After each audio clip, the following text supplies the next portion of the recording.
Nanti kan mandi.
situ ya, bajunya di situ, di siap Naya.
Punten izin mulai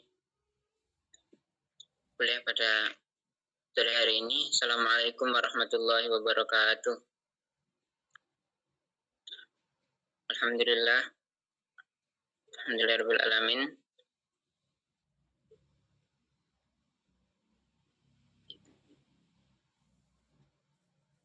Yang saya hormati pada beliau Bapak dosen pembimbing Dr. Haji Hasan Ubaidillah, SHI, MSI. Yang saya hormati kepada teman-teman mahasiswa STAI Al-Akbar Surabaya. Saya dari kelompok tentang buatan makalah pengobatan alternatif dukun dan ramuan berbahaya yang dikerjakan oleh rekan kami bersama dengan Maulidina Hadi Susilo, Ahmad Kafid, dan Ibu Haniatus Sofia. Alhamdulillahirabbil alamin.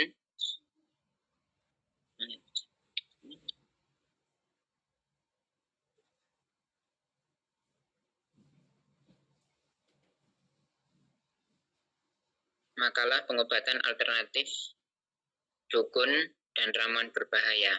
Latar belakang: berbagai cara promosi iklan pengobatan alternatif yang disampaikan kepada masyarakat untuk memikat pasien yang berobat, yang diperagakan atau melalui lisan dan tulisan yang dipublikasikan melalui media cetak maupun elektronik. Semuanya terus dilakukan, bahkan terkadang memalingkan kodrat Sang Pencipta dan obat-obatan yang tidak sesuai dengan syariat dengan tujuan yang penting sembuh atau YBS. Fenomena pengobatan medis yang cukup mahal dan taraf kehidupan masyarakat yang pas-pasan menggiring masyarakat untuk memilih jalan alternatif untuk berobat yang singkat. Rumusan masalah: yang pertama, pengertian pengobatan alternatif dukun dan ramuan berbahaya. Yang kedua, bagaimana media pengobatan alternatif. Yang ketiga, faktor-faktor pendorong masyarakat memilih pengobatan alternatif. Yang keempat, hukum mengenai datang ke dukun atau orang pintar. Pengertian dukun. Dukun merupakan sebutan oleh masyarakat untuk memanggil nama seseorang yang mengetahui masalah gaib. Dukun sering disebut dengan istilah paranormal atau orang pintar. Pengertian dukun atau paranormal itu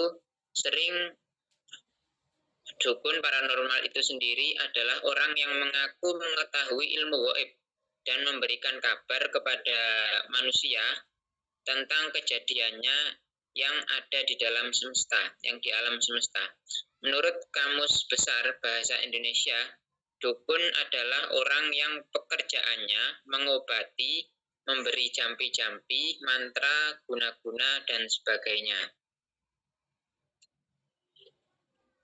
Secara umum, dukun dinilai oleh masyarakat tidak hanya pintar dalam membicarakan yang gaib pada pasiennya, melainkan juga memiliki kemampuan untuk mengobati masyarakat yang sedang sakit melalui cara mereka masing-masing. Misalnya dengan membaca jampi-jampi atau mantra yang ditiupkan pada media pengobatan. Dukun adalah orang yang memiliki kekuatan ilmu gaib yang diperoleh melalui perilaku mistik dan memanfaatkannya untuk membantu orang yang sedang membutuhkannya. Pengertian dukun dalam hal ini adalah sebutan pada orang yang memiliki kekuatan mistik dalam membantu orang lain. Berdasarkan uraian tersebut, dapat diketahui bahwa pengertian dukun adalah orang yang memiliki kelebihan, dapat berbicara dengan makhluk gaib. Dukun memberikan informasi tentang segala sesuatu yang gaib, kemudian membantu mengobati orang yang sakit melalui kekuatan jampi-jampi atau mantra. Dukun sering dikenal dengan istilah lain yaitu paranormal atau orang pintar.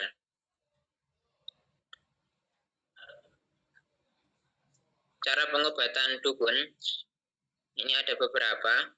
Yang pertama adalah komunikasi suwuk, yang kedua komunikasi petungan atau ramalan, yang ketiga komunikasi penerawangan, yang keempat komunikasi perewangan, yang kelima penyampaian pesan dukun, yang keenam komunikasi getok tular dukun. Lanjutnya, berdasarkan keahlian. Yang pertama, dukun pijat, yaitu dukun yang mengobati orang yang bermasalah dengan urat syarafnya dengan cara memijat pasien. Yang kedua, dukun pijat, yaitu dukun yang mengobati orang yang bermasalah dengan urat syaraf dengan cara memijat pasiennya. Dukun petungan, yaitu dukun yang mengobati pasien dengan cara menasehati pasien berdasarkan perhitungan hari baik. Dukun yang mengobati orang lain dari bahaya gigitan ular dan hewan buas. Dukun bayi, yaitu dukun yang mengobati masalah kesehatan bayi atau pasien, memberikan pertolongan pada saat persalinan dan setelah persalinan. Selanjutnya, dukun perewangan, yaitu dukun yang dipercaya dapat memberikan solusi masalah-masalah gaib. Selanjutnya, media pengobatan alternatif.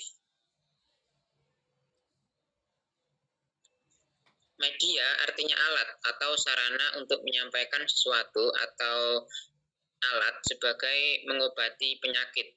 Obat itu sendiri artinya bahan untuk mengurangi atau menghilangkan atau menyembuhkan penyakit.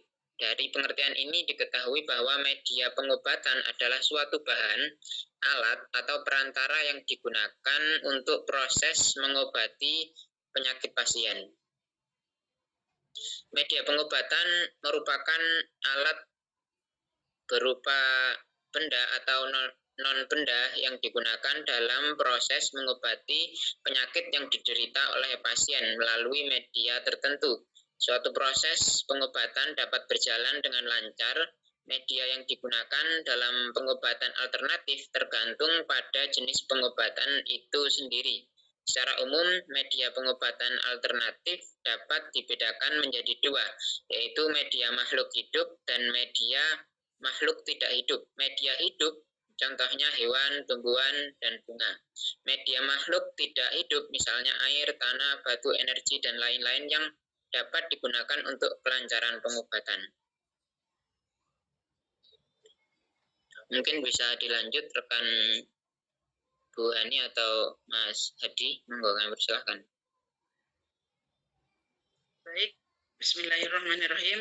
Mohon izin, saya melanjutkan apa yang sudah disampaikan oleh rekan kami, Mas Hafid, yaitu macam-macam media pengobatan alternatif.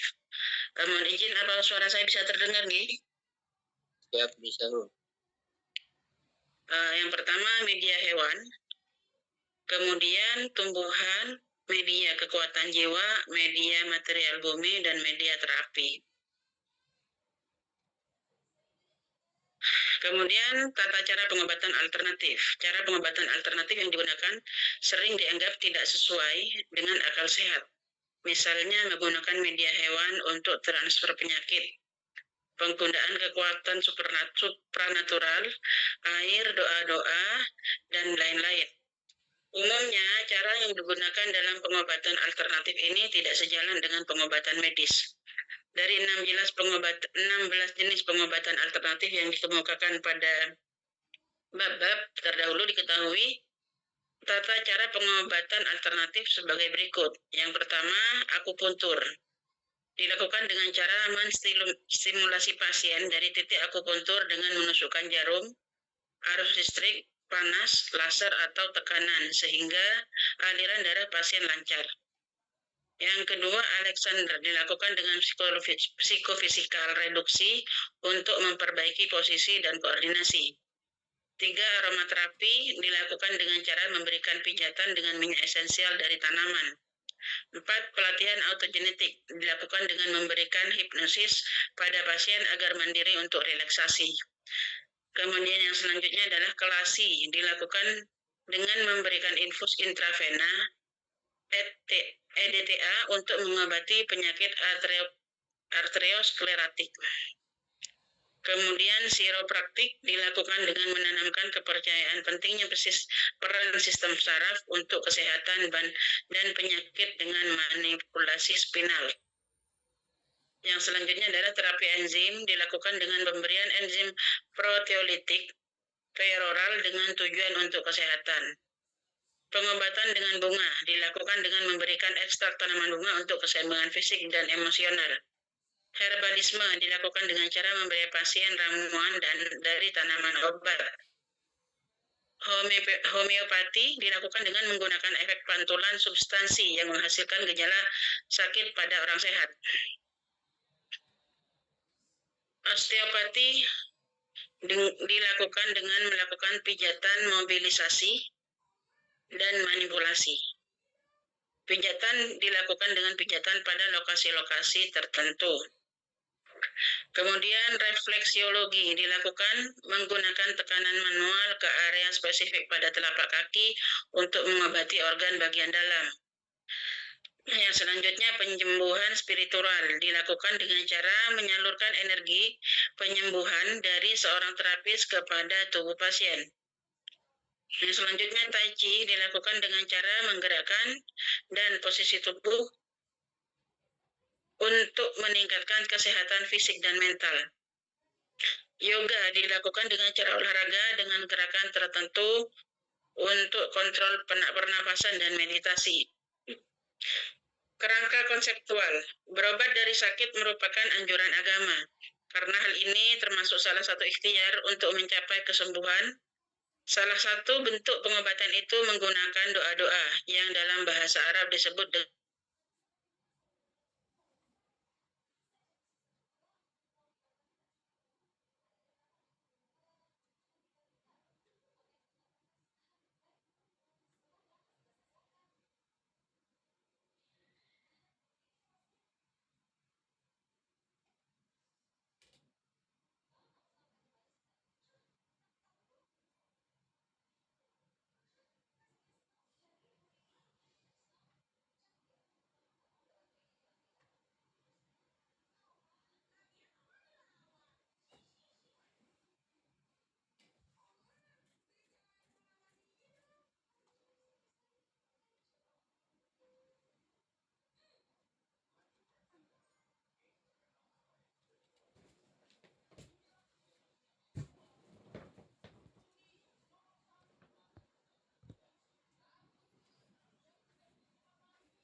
Maaf, Bu Ani berputus ya. Mungkin ini bisa dilanjut sama Mas Hadi. Oke, baik, saya lanjutkan untuk materi selanjutnya, yakni kerangka konseptual. Bisa dibalikin ke sini. sebelumnya. Berobat dari sakit merupakan anjuran agama karena hal ini termasuk salah satu ikhtiar untuk mencapai kesembuhan. Salah satu bentuk pengobatan itu menggunakan doa-doa yang dalam bahasa Arab disebut dengan ruqyah. Hal ini diperbolehkan karena Rasulullah SAW pernah mengajarkan bermacam-macam doa untuk menyembuhkan penyakit. Di antaranya Allahumma rabbin nasi adhibil ba'sa washfihi wa antas safi la shifa'a illa shifa'uka shifa'an la yughadiru saqama, yang artinya, ya Allah Tuhan manusia, hilangkanlah penyakit dan sembuhkanlah dia, karena Engkau adalah zat yang dapat menyembuhkan. Tidak ada kesembuhan yang hakiki selain kesembuhan darimu, dengan sembuh yang tidak akan berlanjut dengan kekambuhan. Hadis riwayat Bukhari 5302. Dalam hadis lain dijelaskan dari Utsman bin Abil Ash bahwa beliau mengadu kepada Nabi Shallallahu Alaihi Wasallam tentang penyakit yang ia derita sejak masuk Islam. Nabi Shallallahu Alaihi Wasallam kemudian bersabda, letakkanlah tanganmu di anggota badanmu yang sakit, lalu bacalah basmalah 3 kali dan bacalah sebanyak 7 kali. A'udzu bi'izzatillahi wa qudratihi min syarri ma ajidu wa uhadiru.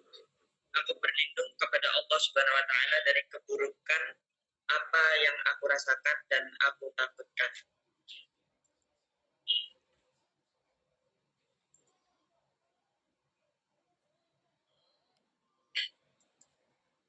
Faktor-faktor pendorong masyarakat memilih pengobatan alternatif.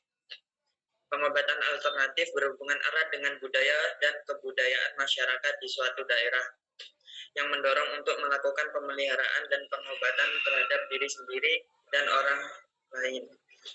Akan tetapi terdapat penyimpangan dalam pengobatan alternatif yang ditemukan, misalnya pengobatan dengan bantuan kekuatan dukun atau orang pintar. Kepercayaan dan bukti bahwa banyak orang yang sembuh melalui pengobatan pada dukun atau orang pintar menjadi faktor penting bagi masyarakat memilih pengobatan alternatif sebagai solusi dari penyakitnya. Terdapat beberapa alasan seseorang memilih jalur pengobatan alternatif pada dukun atau orang pintar, yaitu yang pertama keluarga, yang kedua pengalaman pribadi, yang ketiga biaya pengobatan, yang keempat metode penyembuhan yang sederhana, yang kelima yaitu kesembuhan yang cepat.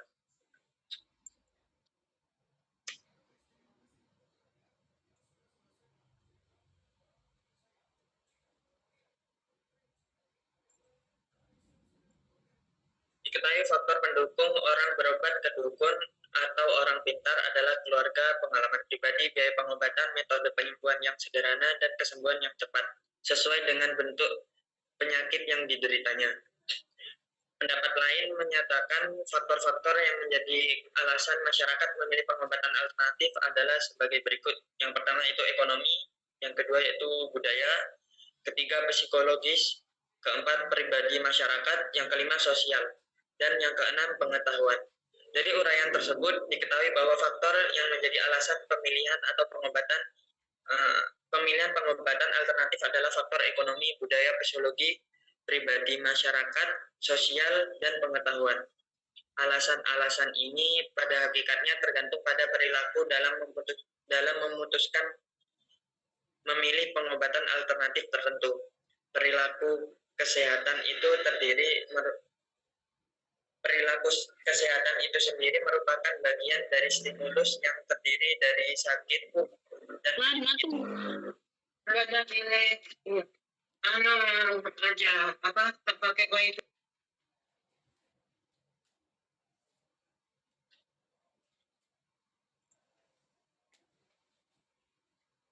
perilaku kesehatan itu sendiri merupakan bagian dari stimulus yang terdiri dari sakit dan penyakit.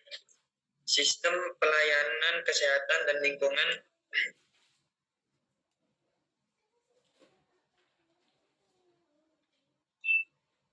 sehingga seseorang memutuskan untuk berobat. Selanjutnya yaitu hukum Islam mengenai datang ke dukun atau orang pintar. Sebagai masyarakat di Indonesia masih mempercayai perdukunan. Alih-alih berobat ke dokter, mereka justru konsultasi kepada orang yang dianggapnya sakti dan bisa menyembuhkan penyakit dengan cara-cara mistis. Tidak saja untuk berobat, bagi mereka dukun adalah tempat mengadu segala persoalan hidup, dari mulai masalah ekonomi, perjodohan, karir, dan lain sebagainya. Praktik perdukunan sendiri sudah dikenal sejak pra-Islam. Dalam bahasa Arab, dukun diistilahkan dengan kahana, yang diartikan menginformasikan hal-hal yang tidak bisa diketahui manusia pada umumnya atau gaib. Orang-orang yang melakukan praktik perdukunan dinamakan kahin. Imam An-Nawawi membedakan istilah kahin dan arraf.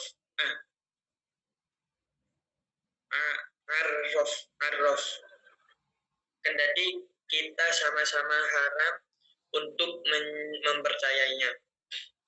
Menurut Imam An-Nawawi, kahin adalah orang yang dianggap sakti karena mampu mengetahui peristiwa yang akan terjadi dan mengaku bisa mengetahui hal-hal yang tidak bisa diketahui orang pada umumnya. Seorang dukun biasanya mengklaim bisa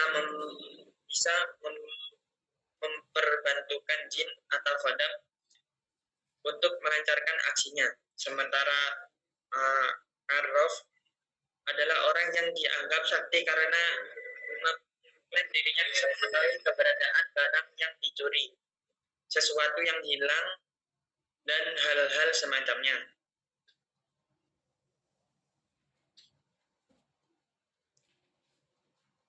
Kategori dukun. Lebih detail,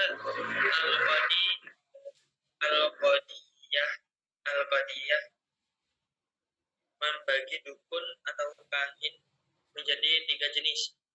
Yang pertama yaitu orang yang mengaku sakti karena memiliki pembantu atau khodam berupa jin yang bertugas mencuri dengar pembincangan malaikat tentang perkara gaib, semisal suratan takdir manusia. Jenis pertama ini sudah tidak ada sejak Nabi Muhammad diutus.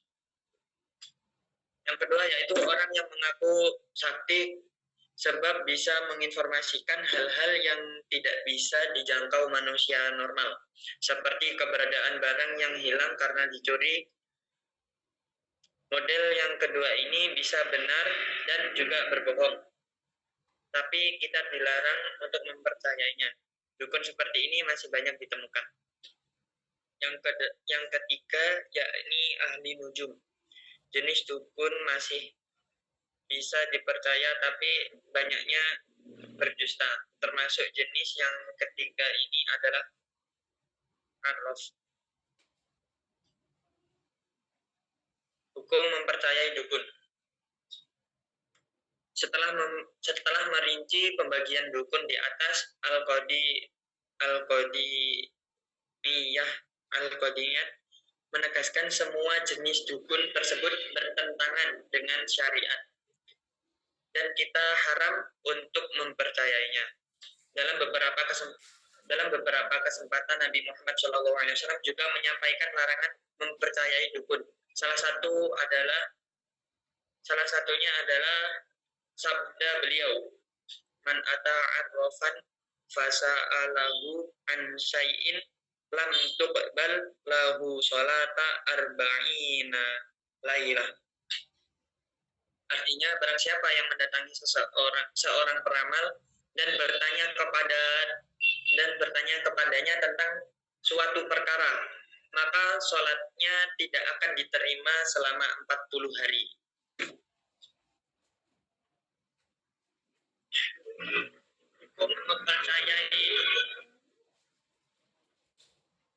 Hukum mempercayai dukun.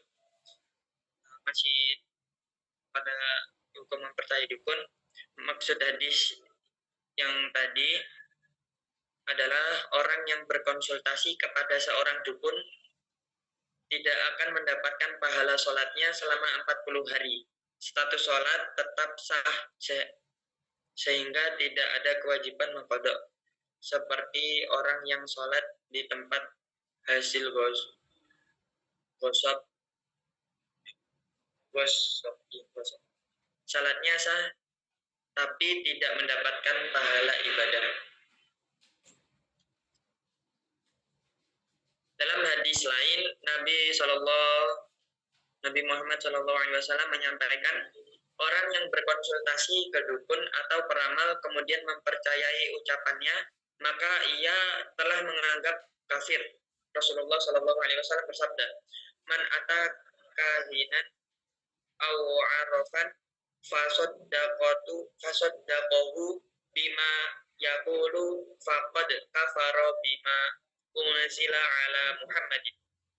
Barang siapa yang mendatangi dukun atau tukang ramal dan dia membenarkan ucapannya, maka dia berarti telah kufur pada Al-Quran yang telah diturunkan pada Muhammad. Hadis riwayat Ahmad. Berangkat dari hadis di atas, Syekh Abdur Rauf Al-Munawi mengatakan, jika seseorang meyakini seorang dukun mampu mengetahui hal-hal gaib tanpa perantara apapun, maka orang tersebut dianggap kafir. Akan tetapi, jika ia meyakini pengetahuan dukun tentang perkara gaib tersebut melalui perkara jin yang telah mencuri pendengaran malaikat, mencuri atau mendengar dari malaikat, maka tidak sampai kafir.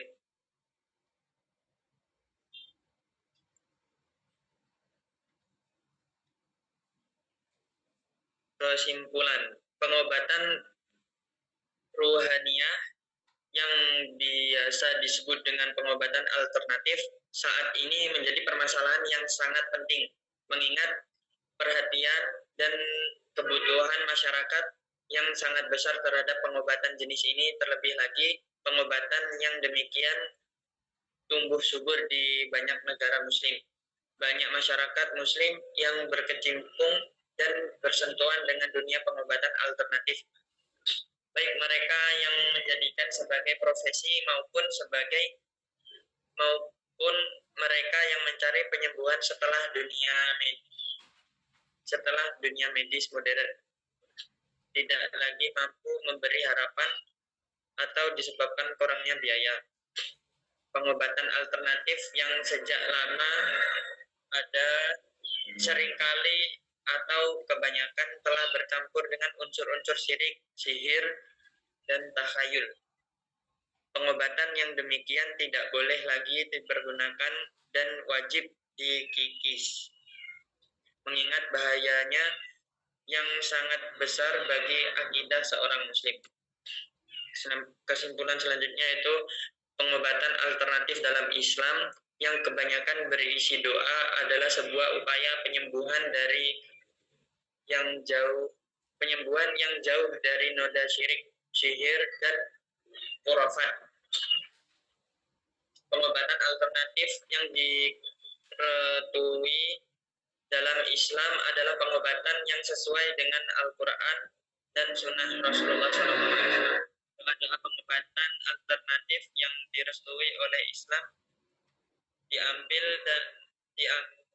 dari ayat-ayat Al-Quran dan As-Sunnah An-Nabawiyah. Pengobatan yang demikian dengan menjadikan doa sebagai salah satu usaha untuk mendapatkan kesembuhan adalah hal yang tidak dilarang dan tidak bertentangan dengan makna tawakal kepada Allah Subhanahu wa taala atas segala musibah yang datang menimpa. Pengobatan alternatif dalam Islam juga tidak bertentangan dengan keimanan terhadap qada dan qadar. Mungkin itu saja yang dapat kami sampaikan. Apabila banyak kesalahan mohon dimaafkan dan mohon bimbingannya kepada dosen pengampu. Apabila ada pertanyaan, monggo silahkan atau masukan. Assalamualaikum Mas Hadi. Saya sedikit bertanya ya, soalnya saya masih bingung dengan penjelasan pengobatan alternatif dan pengobatan dukun. Di Indonesia, apalagi di tempat kita itu kan pengobatan alternatif sama dukun itu hampir serupa ya. Terus embel-embel pengobatan alternatif, tapi ujung-ujungnya pengobatan dukun. Yang pertama itu yang saya tanyakan. Yang kedua, untuk pengobatan alternatif itu kan diatur oleh negara dalam Undang-Undang tahun 2014, yaitu Perdagangan dan Peraturan Menteri. Maksudnya itu diaturnya itu dalam Perdagangan dan Peraturan Menteri Kesehatan nomor 61 tahun 2016. Berarti dia merupakan pengobatan tradisional. Kalau memang tradisional itu kan sangat diperbolehkan, tidak apa-apa. Asal dia izinnya melalui OSS dan NIB-nya terbit. Tapi di sini pengobatan yang jenengan jelaskan tadi, salah satu pengobatan alternatif yaitu dengan kelasi dilakukan memberikan infus intravena eta untuk mengobati penyakit tersebut. Itu apakah termasuk pengobatan tradisional? Bahkan kalau pengobatan tradisional itu kan perizinannya itu perizinan ke OSS-nya itu di perdagangan dan pariwisata. Seperti itu, bukan di kesehatan. Itu saya yang bingung. Untuk pengobatan vena tadi infus vena ya Mas Hadi ya. Terus untuk ini ada lagi terapi pemberian enzim. Terapi pemberian enzim dengan tujuan kesehatan. Nah, enzim itu kan banyak nih. Jadi untuk pengobatan tradisional itu enzim itu yang diperbolehkan itu ramuan-ramuan dari herbal. Benar herbal. Tadi kan ada yang tulisannya herbal, tapi ke bawahnya ada enzimnya. Enzim itu pripun nggih? Seperti itu. Jadi saya agak bingung untuk membedakan. Mohon arahan dan penjelasan. Ngapunten sangat matur sembah nuwun penjelasannya.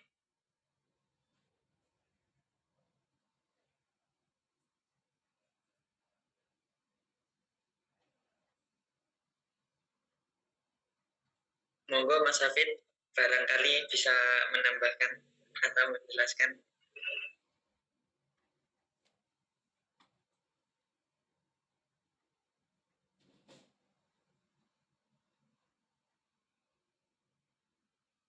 Baik, mohon izin saya ingin menanggapi yang dimaksud pertanyaannya Mbak siapa tadi.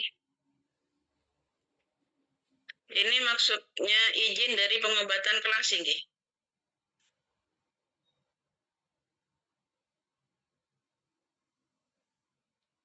Halo? Nggih. Pengobatan alternatif itu kan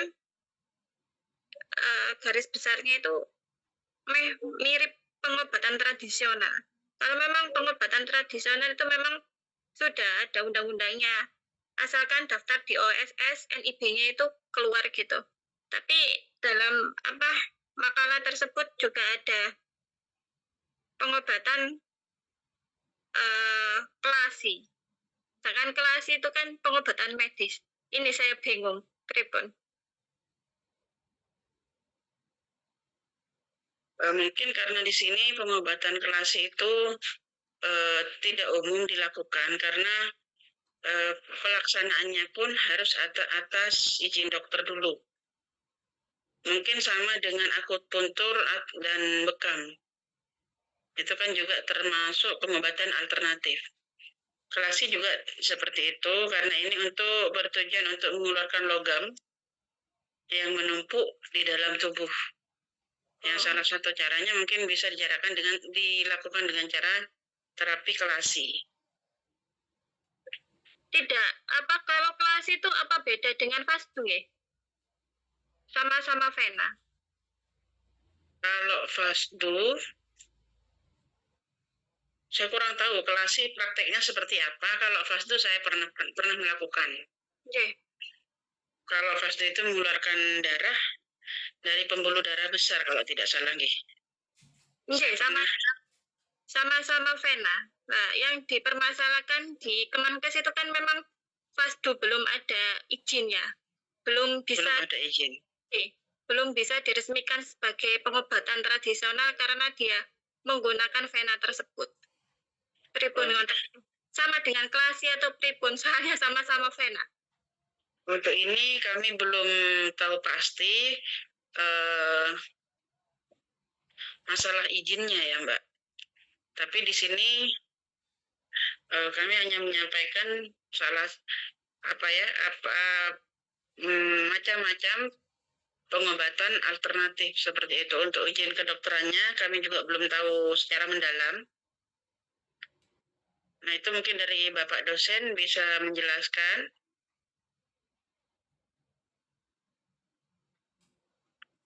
Atau mungkin teman-teman yang lain ada yang tahu tentang terapi ini. Seperti fasdu itu kira-kira sama nggak dengan donor darah? Saya coba untuk nambahin ya. Saya pernah baca-baca beberapa literasi mengenai fasdu ya. Fasdu dan bekam itu kan beda memang. Kalau fasdu lebih banyak mengeluarkan darah, jumlah darah yang dikeluarkan itu lebih banyak. Pernah saya lihat beberapa bukan artikel sih, kayak semacam slide di Instagram mengenai pengobatan berdasarkan teknik syar'i. Jadi kenapa sempat tidak dikeluarkan izinnya, karena kebanyakan yang melakukan praktek fasdu itu tidak melalui proses seperti cek darah, kemudian cek lab terlebih dahulu gitu. Sementara mungkin bagi nakes-nakes yang memang bidangnya di kesehatan ya, yang mungkin emang berkecimpung lebih lama, pasti lebih paham gitu. Mungkin ada beberapa prosedur yang harus dilakukan sebelum melakukan tindakan, apalagi semacam mengeluarkan darah dalam jumlah yang banyak gitu. Tapi beberapa tetap melakukan hal tersebut di luar dari berdasarkan kesepakatan pribadi bersama praktisinya ya, karena mereka tetap yakin bahwa melalui fasdu itu bisa menyembuhkan. Tapi intinya memang tidak ada izin, kalau nggak salah yang saya baca itu tidak ada izin karena itu tadi, karena tidak ada proses yang pasti untuk bisa memastikan bahwa apakah pasien tersebut yang meminta di fasdu itu dalam kondisi yang stabil secara kesehatan. Karena biasanya langsung aja gitu. Saya juga pernah lihat juga beberapa datang kemudian registrasi, kemudian mungkin dibersihkan dulu, langsung dikeluarkan darahnya gitu, tanpa ada cek apakah ada gejala-gejala lain gitu, apakah boleh dia melakukan tindakan tersebut dan segala macam. Mungkin di situ kita mudah-mudahan cukup membantu. Itu yang pernah saya baca. Itu aja. Mungkin ada yang lain dan insya Allah mungkin Bapak dosen bisa lebih menjelaskan lebih detail, lebih jelas lagi. Assalamualaikum.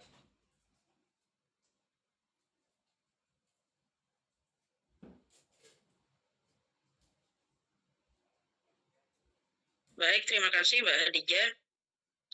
Mungkin ada tambahan dari teman-teman yang lain terkait fasdu atau kelasi yang sudah kita bahas barusan. Atau mungkin barangkali Bapak dosen bisa menjelaskan juga. Ya, baik. Begini prinsipnya ya. Assalamualaikum warahmatullahi wabarakatuh. Waalaikumsalam warahmatullahi wabarakatuh. Terkait dengan pengobatan alternatif. Jadi, panjenengan harus memahami ini dari proses sejarah di mana manusia itu mengenal tradisi atau mengenal upaya pengobatan.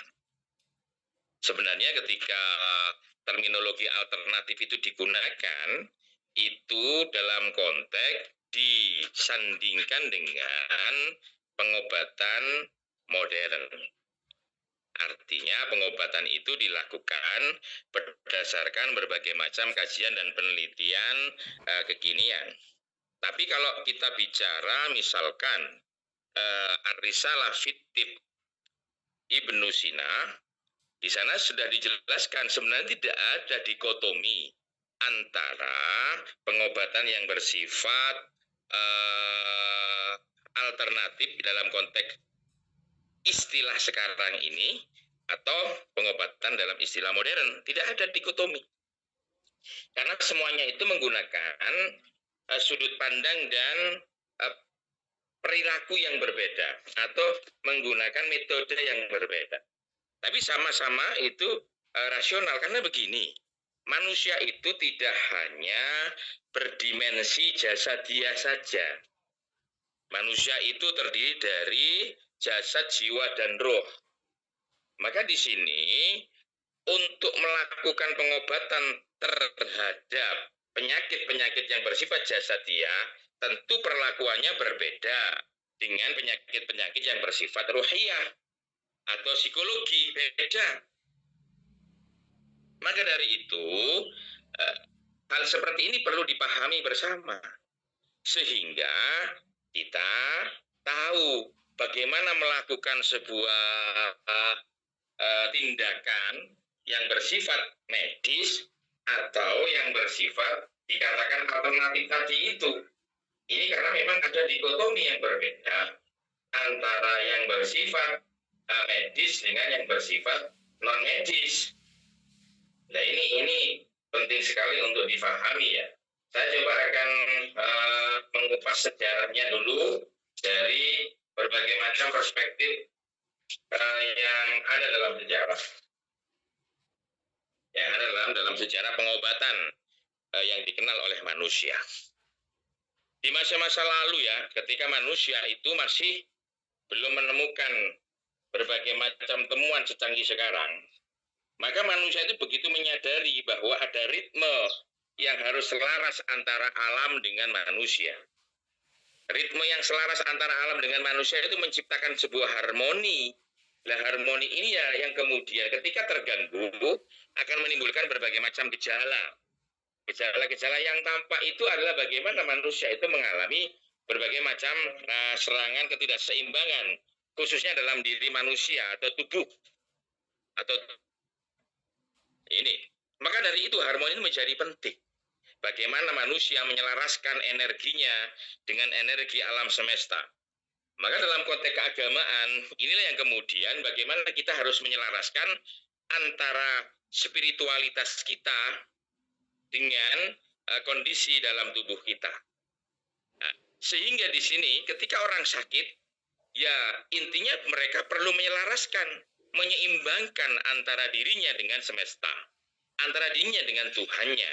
Maka di sini muncul ya pengobatan-pengobatan seperti sebagaimana diajarkan oleh Rasulullah SAW baik berupa zikir maupun membaca bacaan-bacaan tertentu. Karena apa? Dalam konteks ini Al-Quran menjelaskan ala bizikrillahi tatmainnul qulub. Ya, bahwa zikir itu bisa menenangkan hati, zikir itu bisa menenangkan jiwa. Nah, maka dalam konteks ketenangan inilah yang kemudian kita bisa pahami manusia itu menjadi seimbang antara manusia dengan lingkungannya, manusia dengan semesta, sehingga kondisi manusia itu menjadi sehat. Inilah yang kemudian kita kenal saat ini, bagaimana kita itu melakukan pengobatan dengan menggunakan metode-metode seperti meditasi, metode-metode seperti zikir, atau menggunakan bacaan-bacaan tertentu. Nah, karena apa? Pada hakikatnya itu merupakan keselarasan antara manusia, jiwa manusia dengan semesta. Ya, ini saya sambil di jalan soalnya ini. Ya, itu yang pertama. Nah, ketika manusia itu mengenal berbagai macam hal, ya, maka di era-era abad-abad kejayaan Islam, tadi sempat disinggung ya, antara kahin, sahir, dan syair. Kahin itu memang dukun. Kalau sahir itu tukang sihir. Kemudian syair itu penyair. Coba Anda baca tulisannya Al-Mutanabbi ataupun tulisan Toshihiko Itsuzu terkait dengan perbedaan antara kahin, syair, dan sahir ini. Karena kalau dulu itu orang perang itu, yang perang itu adalah para kahinnya, dukunnya dulu. Para sahirnya, penyihir dulu. Para syairnya, karena syair itu mengandung mantra yang bisa menggetarkan jiwa dan menaklukkan hati musuhnya sebelum berperang.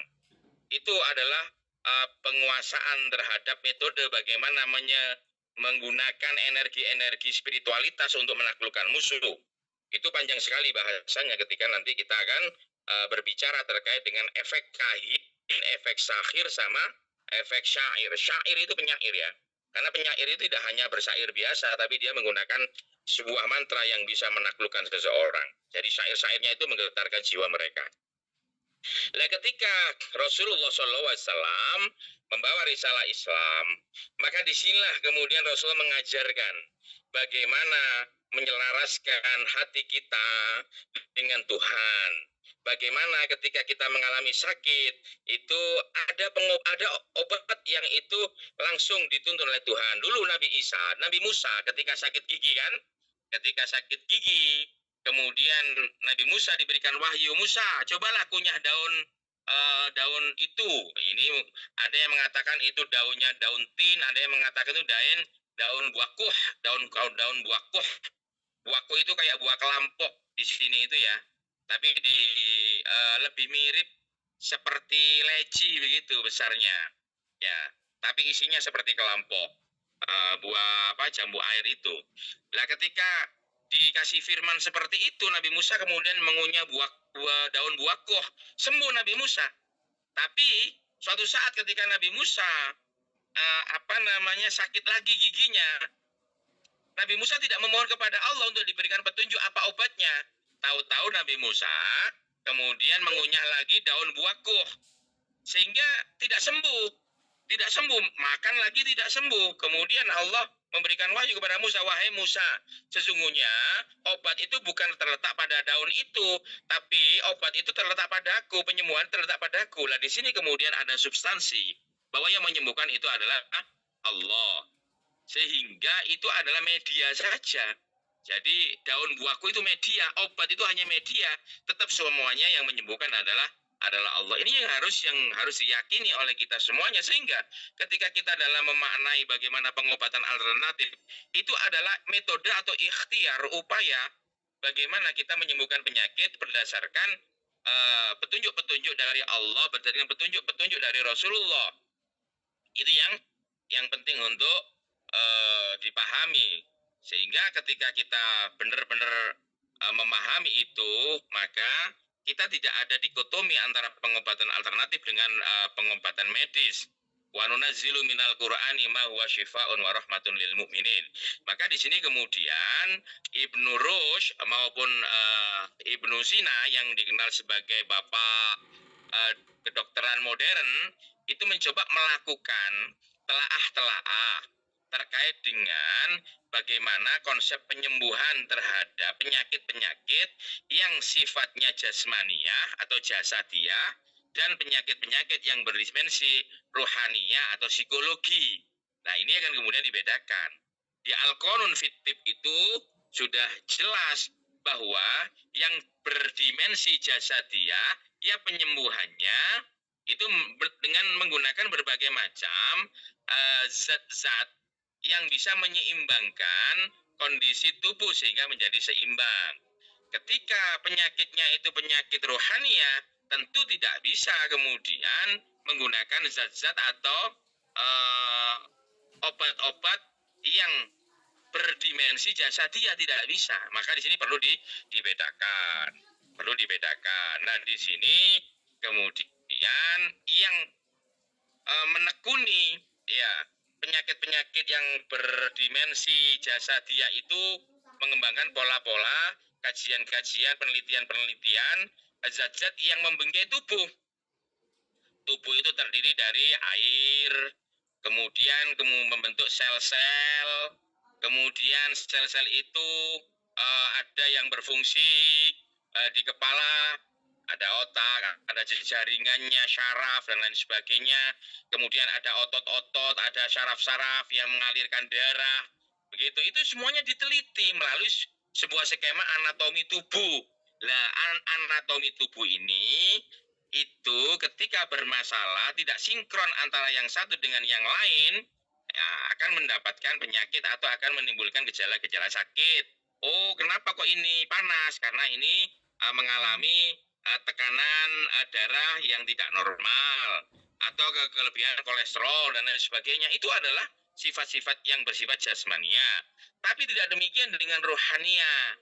Rohania misalkan, kenapa kok gampang gelisah?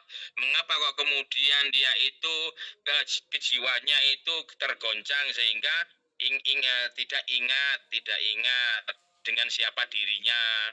Nah, itu juga diteliti oleh Ibnu Rushd maupun Ibnu Sina, tentunya juga para ilmuwan yang lain. Nah, di sini kemudian dilakukan metode-metode penyembuhan secara psikologi, sehingga di sini pengobatan-pengobatan yang bersifat dimensinya psikologis, dimensinya spiritual, itu memang menggugah atau memanfaatkan berbagai macam bacaan-bacaan atau memanfaatkan berbagai macam istilahnya Ibnu Sina itu adalah keselarasan atau keseimbangan emosional yang membingkai energi. Maka kemudian itu banyak itu ya bahasan-bahasan seperti itu, misalkan Al-Kimia As-Saidahnya Imam Ghazali misalkan. Kemudian bagaimana Al-Ghazali itu memusatkan kajiannya kepada Al-Qalb, Al-Fuad, hati sebagai pusat pengendalian jiwa dan lain sebagainya, termasuk juga pikiran. Nah, ini yang perlu dibedakan. Maka aliran saat ini, aliran pengobatan saat ini apabila itu bersifat medikal itu dianggap ilmiah dengan menggunakan pengobatan alkimiawi. Sebenarnya istilah kimiawi itu bukan kepada zat-zat yang itu. Alkimia itu sebenarnya sudah dibahas oleh Al-Ghazali dalam Al-Kimia As-Saidah itu. Itu merupakan sebuah zat yang memang sudah inheren dalam tubuh kita. Jadi kimia-kimia sekarang itu yang ditimbulkan melalui obat-obat medis itu sebenarnya itu hanya bias daripada alkimia yang dimaksud Al-Ghazali, yang merupakan sumbernya itu adalah dari hati ya. Al-Kimia As-Saidah itu kimia kebahagiaan itu sebenarnya merupakan suatu zat yang merangsang otak dan jiwa untuk merasakan sensasi sebuah kebahagiaan sehingga tubuh menjadi seimbang dan itu menyebabkan kesehatan. Kemudian yang menggunakan alternatif-alternatif ini ketika itu menggunakan media doa, media bacaan, media air, nah itu kemudian disebut alternatif. Atau ketika menggunakan bahan-bahan alami yang ada di dalam alam, misalnya tumbuh-tumbuhan dan hewan-hewan, itu kemudian disebut pengobatan secara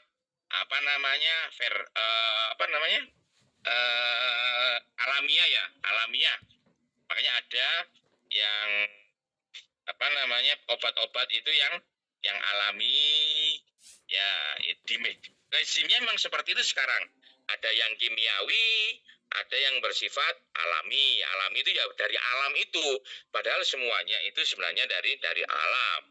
Nah, inilah yang kemudian dikotomi yang diciptakan oleh orang-orang peneliti-peneliti terutama dari barat ya, untuk menghegemoni model pengobatan. Model pengobatan. Kita tahulah bahwa seperti operasi, kemudian seperti optik mata, termasuk penyakit-penyakit yang bersifat hati itu sebenarnya sudah dikaji dan sudah dilakukan penelitian oleh ulama-ulama muslim terdahulu. Ya, cuma sekarang ini bagaimana kita tinggal menggali itu serta mengembangkannya. Karena kajian-kajian yang sudah lepas dari kajian keagamaan yang dilakukan oleh Barat itu seolah-olah mereka merupakan pemilik sah ya ilmu kedokteran modern. Sebenarnya tidak seperti itu. Nah, inilah kita dikooptasi oleh temuan-temuan ilmiah yang seolah-olah itu berasal dari Barat, padahal itu sebenarnya dunia Islam itu sudah melakukan hal itu selama ratusan abad yang lalu.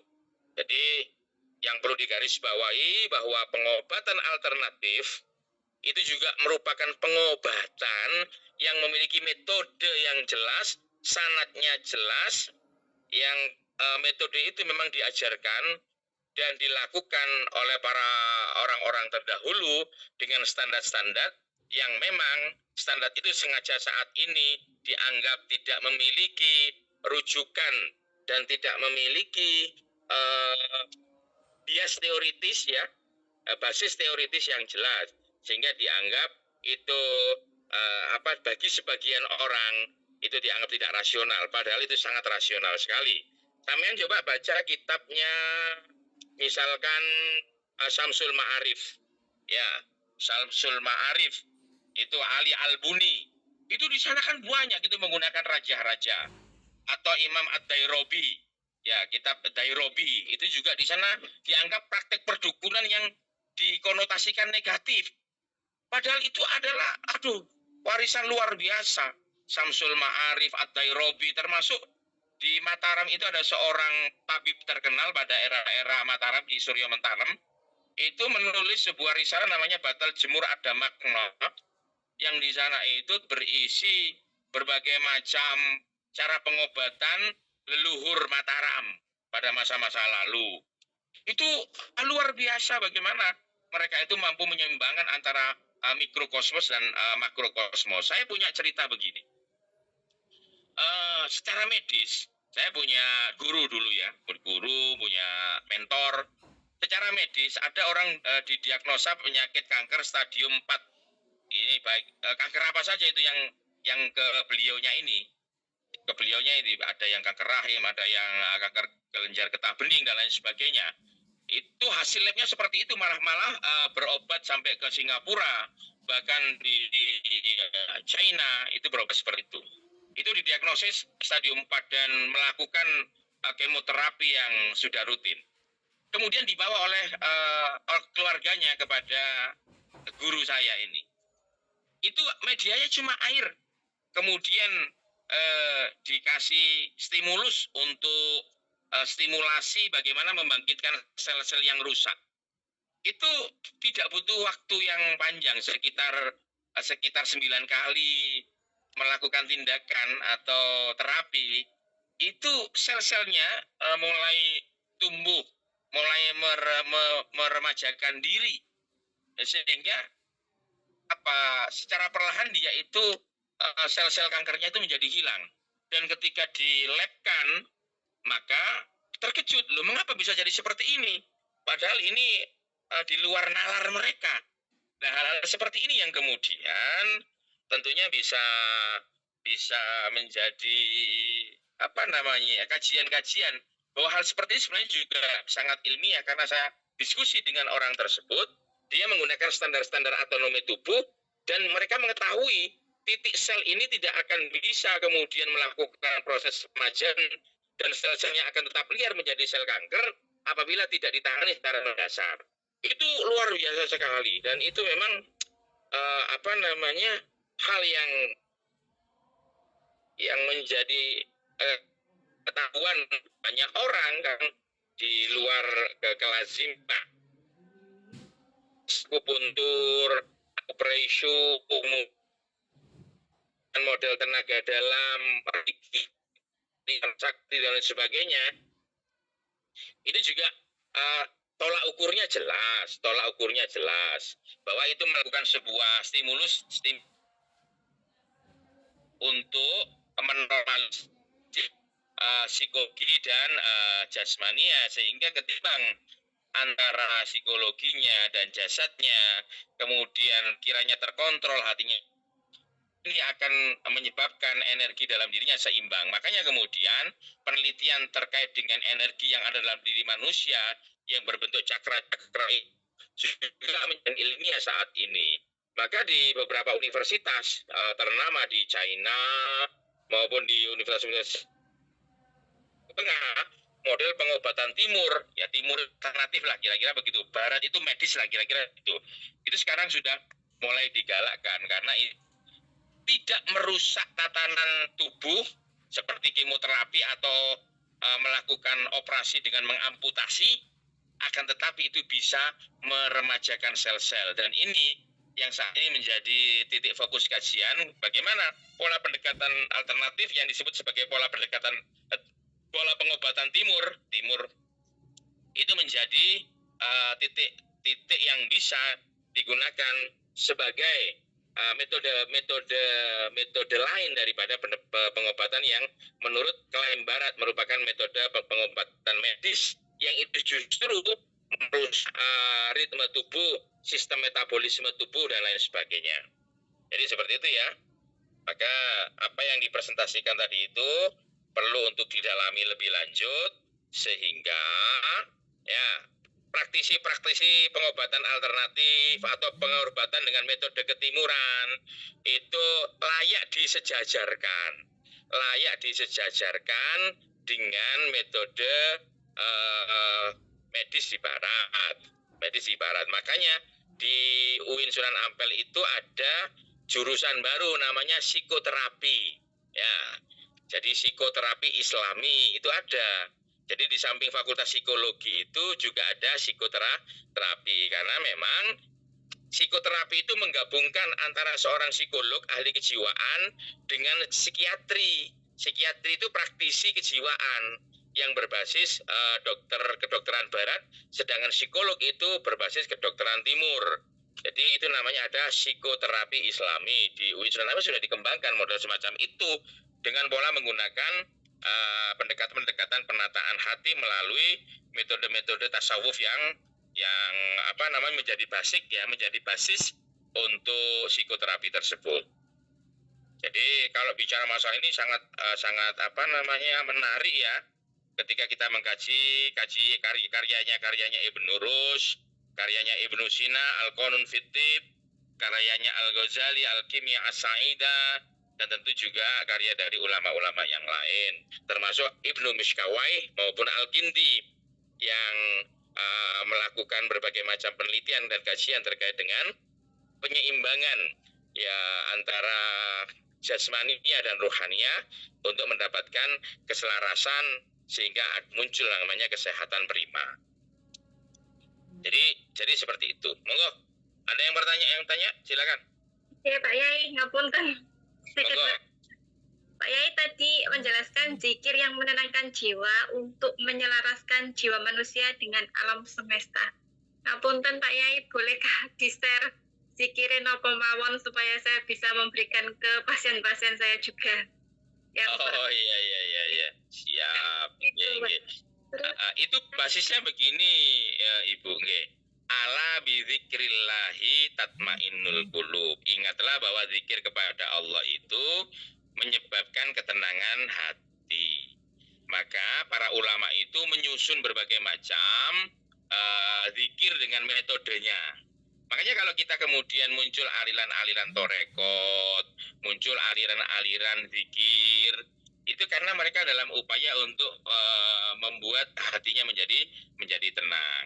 Lah di antara metode-metode itu mungkin bisa nanti sebagian kita share ya, karena di pesantren-pesantren itu juga sering kali dianukan. Terutama yang dianjurkan oleh Rasulullah adalah membaca sholawat syifa itu ya, membaca sholawat syifa. Ulama-ulama itu membaca sholawat syifa agar supaya mendapatkan kesehatan. Kemudian bagaimana menolak sihir dan lain sebagainya, itu yang diajarkan oleh baginda Rasulullah SAW. Jadi tadi yang sempat disampaikan oleh pemateri itu juga merupakan bagian dari doa dan zikir-zikir yang bisa dilakukan. Jadi seperti dengan memegang tangannya yang sakit, anggota tubuhnya yang sakit, kemudian membaca suratul Fatihah, membaca bismillah, itu merupakan metode-metode yang sedikit diajarkan. Kemudian membaca sebagian dari Al-Quran yang dituntunkan Rasulullah, yang kemudian disebut sebagai metode ru'yat. Mungkin nanti akan coba kita share. Saya punya buku, beberapa buku terkait dengan itu. Nanti bisa saya kasihkan Pak Supri. Jeng, matur sembah nuwun. Sami-sami Ibu. Ada yang lain?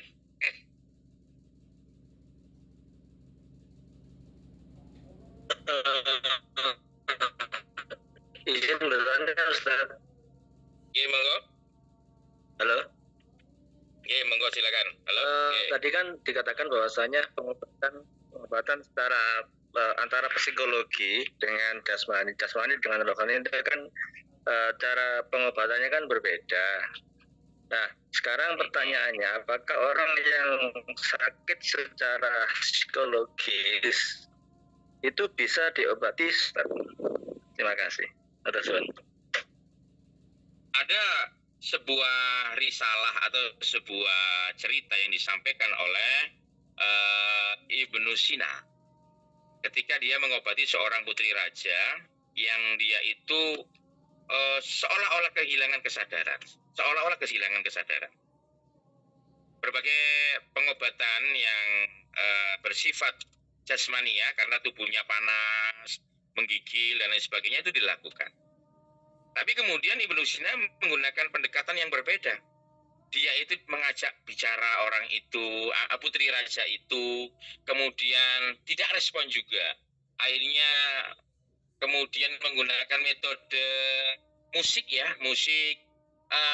kemudian semakin merespon. Kemudian Ibnu Sina itu bertanya kepada teman-temannya, kenapa dia itu sebelum seperti ini seperti apa yang dilakukan. Ternyata setelah dilakukan penelitian, putri raja ini suatu saat melakukan kunjungan ke sebuah perkampungan dan dia itu membuat berkenalan dengan seorang pemuda yang ada di kampung tersebut dan kemudian jatuh cinta. Tapi karena kastanya berbeda, putri raja ini tidak berani mengemukakan itu di depan umum, apalagi di depan ayahnya yang seorang raja itu. Akhirnya kemudian Ibnu Sina mencoba untuk mendatangi tempat itu dan mencoba untuk melakukan riset sederhana terkait dengan apa yang ada di sana.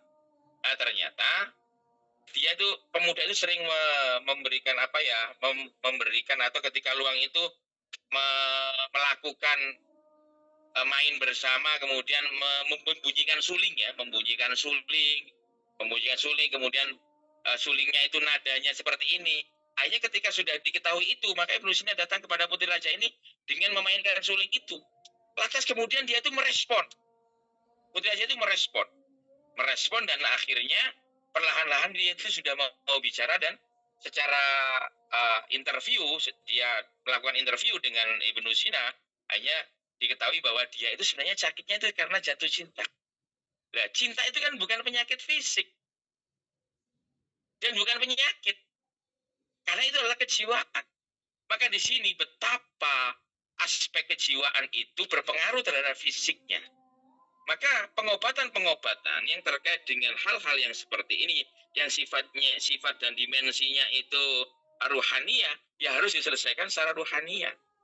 Ketika Rasulullah kena bukhul, kena tenun, ya, kemudian bukhul itu ditaruh ya di dalam rambut, kemudian ditaruh di dalam sumur oleh seorang kahin dukun dari jahiliyah, maka Nabi merasakan sakit sekali. Maka kemudian Jibril datang dengan membawa wahyu dari Allah, kamu baca ini wahai Muhammad, dan itu bukhul yang ditanam itu dibakar. Akhirnya Nabi Muhammad berdasarkan petunjuk dari wahyu dari malaikat Jibril mengambil gulungan rambut yang ditanam di dalam sumur itu kemudian dibakar. Ini kan sebenarnya bukan dimensi jasmania, tapi ruhaniyah. Akan tetapi berpengaruh kepada jasmania. Maka ketika itu diselesaikan, maka ya selesai. Makanya kemudian Rasul mengajarkan dengan doa Bismillahilladzi la yadurru ma'asmi syai'un fil ardi wala fis sama wa huwas samiul alim. Nah, ini yang kemudian di dalam konteks pengobatan timur, para ulama menyusun bagaimana melakukan intervensi atau melakukan metode pengobatan ketika kita itu menderita penyakit yang dimensinya itu psikologi. Tentu tidak disebabkan karena virus atau bakteri, tapi ini karena ketidakseimbangan emosi yang itu bermuara kepada pikiran dan hati. Jadi seperti itu, karena penyakit psikologi itu bisa berpengaruh terhadap kesehatan tubuh atau kesehatan badan. Nah, makanya harus menyeimbangkan itu. Di situ yang tentu penting kita untuk pahami. Sehingga ketika kita jiwanya sehat, kemudian pikirannya sehat, hatinya tenang, maka apa yang ada di dalam jasmania kita, ya mulai tekanan darah, kolesterol, asam urat, itu mungkin bisa terkontrol juga. Karena kalau sifatnya jasmania itu berdasarkan dari makanan-makanan, paling pol kan itu kan bakteri maupun virus yang menyerang organ-organ tubuh. Dan ketika organ tubuh kita itu mengalami kekuatan karena jiwa kita kuat, maka imunitas yang terbangun yang kemudian mengeluarkan zat-zat untuk menolak penyakit-penyakit yang disebabkan virus itu akan bisa menormalisasi kondisi jasad. Ini merupakan riset-riset yang telah dilakukan sejak lama dan dalam rentang yang panjang, dan dalam teori pengobatan medis modern pun hal itu sudah diakui. Maka berbagai macam temuan-temuan penyelarasan keseimbangan ini menjadi alternatif pengobatan apabila medis tersebut itu sudah dilakukan atau sudah diproses atau sudah dilalui. Terapi dan intervensi seperti itu bisa dilakukan melalui proses sebuah penyelarasan energi atau penyeimbangan antara kejiwaan kita dengan jasmania kita. Jadi seperti itu. Oke, terima kasih Ustaz. Oke, sami-sami. Monggo silakan diakhiri. Saya mohon maaf ini masih di jalan sambil soalnya nyetir ini, nggih. Nggih, Pak Tersun, saya dulu ya. Off dulu. Pak Tersun, silakan ditutup. Assalamualaikum warahmatullahi wabarakatuh. Waalaikumsalam warahmatullahi wabarakatuh. Alhamdulillahirrahmanirrahim. Matur suwun kepada Bapak dosen dan teman-teman yang memberikan partisipasi. Karena saya tadi yang mulai, saya juga yang mengakhiri. Mari kita tutup pertemuan pada sore hari ini dengan doa penutup majelis. Subhanakallahumma rabbana hamdika asyhadu an la ilaha illa anta astaghfiruka wa atubu ilaik. Warahmatullahi wabarakatuh.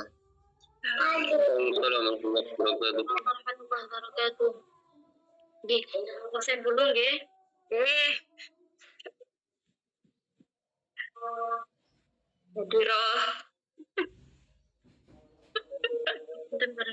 Mbak Erin. Hadiroh. Oh, nggak hadir nggih. Mbak Titi Ayini Nazila.